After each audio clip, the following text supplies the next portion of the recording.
안녕하세요. 제가 이번에 소개할 책은요. 1987년 이상문학상 수상작인 이문열 작가의 우리들의 일그러진 영웅이에요. 87년에 초판이 나온 이후에 지금까지 여러 출판사에서 꾸준히 출판되고 있고요. 98년에 다림출판사에서 청소년 문고로 나온 책이 최근에는 가장 많이 읽히고 있는 것 같아요. 제가 학창시절에 읽었던 책은 이거였는데 세월이 흐르다 보니 어디로 갔는지 없어져서 중학생인 제 큰아이에게 추천하려고 최근에 다시 사서 읽게 되었어요. 근데 40대가 돼서 다시 읽게 된 우리들의 일그러진 영웅은 전혀 다른 느낌으로 다가오더라고요. 어릴 때는 그저 줄거리만 따라가고 행간에 숨겨진 의미 같은 걸 전혀 눈치채지 못했어요. 그 와중에도 느꼈던 거는 그 석대라는 인물이 분명 부당한 권력을 누리고 있음에도 어딘지 매력적이다. 그런 상반된 감정을 불러일으킨다는 거였는데, 어른이 돼서 다시 읽으니까 왜 이렇게 마음이 복잡해지는지 모르겠네요. 사설이 좀 길었나요? 이야기 속으로 들어가 볼게요. 첫 페이지를 읽어볼게요. 벌써 30년이 다 되어가지만 그해 봄부터 가을까지의 외롭고 힘들었던 싸움을 돌이켜보면 언제나 그때처럼 막막하고 암담해진다. 어쩌면 그런 싸움이야말로 우리가 살아가면서 흔히 빠지게 되는 일이고, 그래서 실은 아직도 내가 거기서 벗어나지 못했기 때문에 받게 되는 느낌인지도 모르겠다.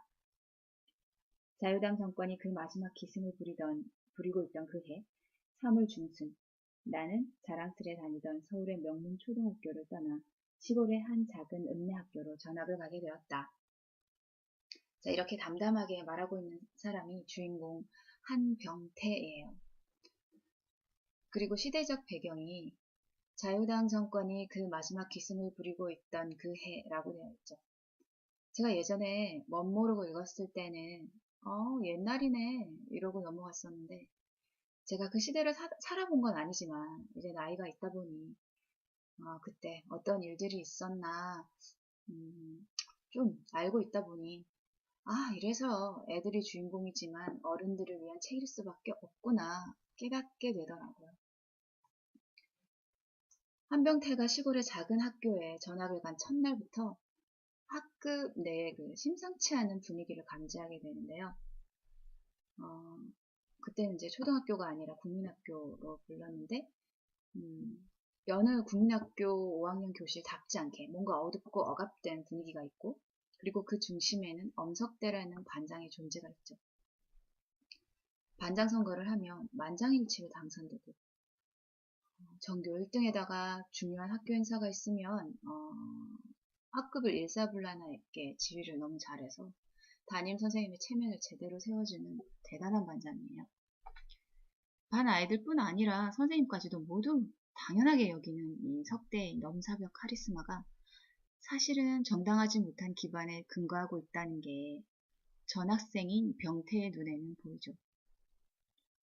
점심시간이 되면 애들이 당번을 정해서 돌아가면서 석대에게 물을 떠다주고, 또 자발적으로 각종 먹거리들을 바치고, 애들끼리 싸우거나 무슨 문제가 생기면 마치 선생님인 양 직접 체벌을 하고, 시험지 채점이나 청소검사 같은 선생님의 고유 업무를 너무도 당연하게 석대가 하고 있는 거예요.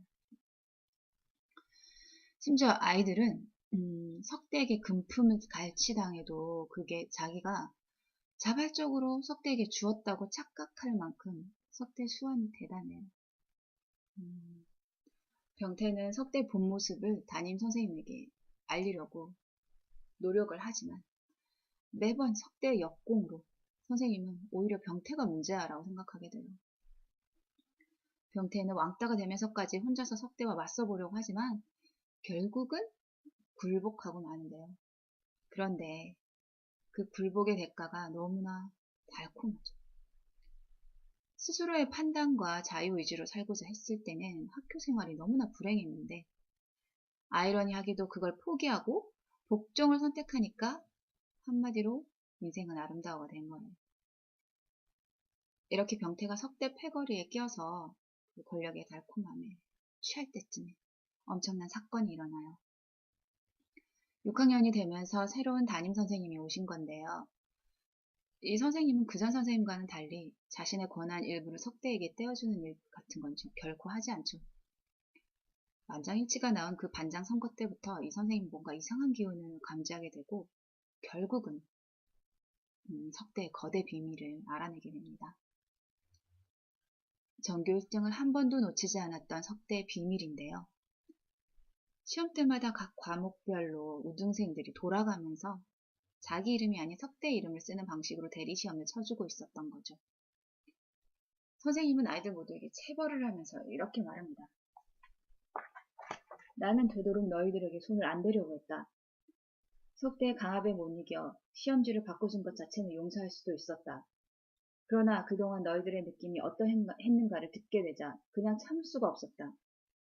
너희들은 당연한 너희 몫을 빼앗기고도 분한 줄 몰랐고 불의한 힘 앞에 굴복하고도 부끄러운 줄 몰랐다. 그것도 한 학급의 우등생 녀석들이. 만약 너희들이 계속해 그런 정신으로 살아간다면 앞으로 맛보게 될 아픔은 오늘 내게 맞은 것과는 견줄 수 없을 만큼 클 것이다. 그런 너희들이 어른이 되어 만들 세상은 상상만으로도 끔찍하다. 모두 교단 위에 손들고 꿇어앉아 다시 한번 스스로를 반성하도록. 이 책에서 작가의 목소리가 바로 이게 아닌가 싶어요. 이 부분을 읽을 때 뭔가 마음속에 묵직한 게 올라오는 느낌이 들었어요. 자, 이제 석대는 어떻게 되었을까요? 이제까지 자기에게 어떠한 반항도 하지 못하던 애들이 이제는 한 명씩 석대의 죄상을 선생님 앞에서 당당히 공개적으로 비판하는 걸 지켜보다가 네, 지켜보고 또 새롭게 반장 선거를 하는 걸 보다가 교실을 뛰쳐나가고 다시는 돌아오지 않아요. 이렇게 석대에 대한 기억을 서서히 잊어가던 병태는 어른이 되어서 능력이나 노력만으로 사회에서 성공하기 어렵다는 걸 몸소 체득할 즈음에 그 시절 석대를 다시 떠올리게 된다는 이야기예요. 줄거리만으로는 이것이 왜 작가가 처음에 어른을 독자로 상징하고 썼을까 알기 힘들어요. 시대적 배경을 고려하면서 석대가 상징하는 것, 5학년 담임선생님이 상징하는 것, 6학년 담임선생님이 상징하는 것, 그리고 한병태와 같은 소시민인 내가, 우리가 어떻게 살 것인가를 고민하는 게 작가의 의도가 아니었나 생각됩니다. 6학년 담임선생님이 아니라 아이들 스스로 그 속에서 문제의식이 터져나와서 개혁이 시작되었다면 어땠을까? 실제로 우리 역사가 그랬다면 어땠을까 생각해보게 되네요. 앞으로는 그렇게 흘러가길 바라면서 우리들의 일그러진 영웅북 리뷰를 마치겠습니다. 그리고 영화 몇 년도인지는 잘 모르겠는데 영화 버전 있어요. 영화 버전도 한번 비교해보세요. 책 내용과 비슷하기도 하고 같은 부분도 물론 많지만 좀 다른 부분도 있어요. 영화 쪽이 조금 더 저는 더 우울했던 것 같은데 한번 보고 판단해 보시기 바랍니다. 마치겠습니다.